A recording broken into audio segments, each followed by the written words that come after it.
UGC के नए rules के आने के बाद जो देश में विवाद और कंट्रोवर्सी हो रही है उसे बिना किसी पॉलिटिकल ड्रामा के समझते हैं। यूजीसी ने 2026 में नए एंटी डिस्क्रिमिनेशन रूल्स नोटिफाई किए हैं, लेकिन पहले इन रूल्स का बैकग्राउंड समझो।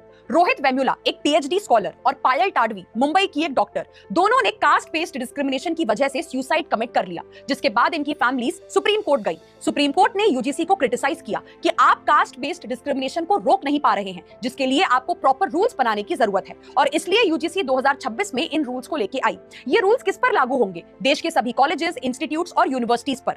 अब ये नए रूल्स कहते क्या हैं? पहला तो इसमें कास्ट बेस्ड डिस्क्रिमिनेशन की डेफिनेशन दी गई है, मतलब किसी भी एससी, एसटी, ओबीसी कम्युनिटी के पर्सन के साथ अगर सिर्फ उनकी कास्ट या ट्राइब के बेसिस पर भेदभाव होता है तो वो कास्ट बेस्ड डिस्क्रिमिनेशन माना जाएगा। दूसरा, ये रूल्स आए हैं एससी, एसटी, ओबीसी कम्युनिटी के लोगों के लिए, मतलब अगर इनके साथ कॉलेज या यूनिवर्सिटी में डिस्क्रिमिनेशन होता है तो ये कंप्लेंट फाइल कर सकते हैं। अच्छा, अब ये कंप्लेंट कहां पे फाइल करेंगे? इसके लिए हर कॉलेज और यूनिवर्सिटी में इक्वल अपॉर्चुनिटी सेंटर बनाया जाएगा, जिनका काम होगा कंप्लेंट्स को रिसीव करना और डिस्क्रिमिनेशन को रोकना। इसके साथ साथ इक्विटी कमिटीज होंगी, जिनके मेंबर्स होंगे एससी, एसटी, ओबीसी, विमेन और पर्सन विद डिसेबिलिटीज के कैटेगरी के लोग। इनका काम होगा कास्ट बेस्ड डिस्क्रिमिनेशन की कंप्लेंट्स में इंक्वायरी करना और जिन्होंने डिस्क्रिमिनेशन किया है उनके अगेंस्ट एक्शन लेना। इसके अलावा एक 24x7 हेल्पलाइन भी होगी, जिस पर आप कॉल करके कंप्लेंट कर सकते हैं। अब इन सभी रूल्स को फॉलो करवाने की जिम्मेदारी कॉलेजेस और यूनिवर्सिटीज की होगी, मतलब वाइस चांसलर, प्रिंसिपल और डायरेक्टर्स की। और अगर इन रूल्स को फॉलो नहीं किया गया तो यूजीसी कॉलेजेस या यूनिवर्सिटीज पर एक्शन ले सकता है, यानी कि उन पर पेनल्टीज लगाई जा सकती है। अब जो लोग इन रूल्स के अगेंस्ट हैं उनके 3 पॉइंट्स हैं। पहला, कि इन रूल्स का मिसयूज हो सकता है, यानी कि फॉल्स कंप्लेंट फाइल की जा सकती है जिसके बारे में इन रूल्स में कोई बात नहीं की गई है। मतलब अगर कोई इन रूल्स को मिसयूज करके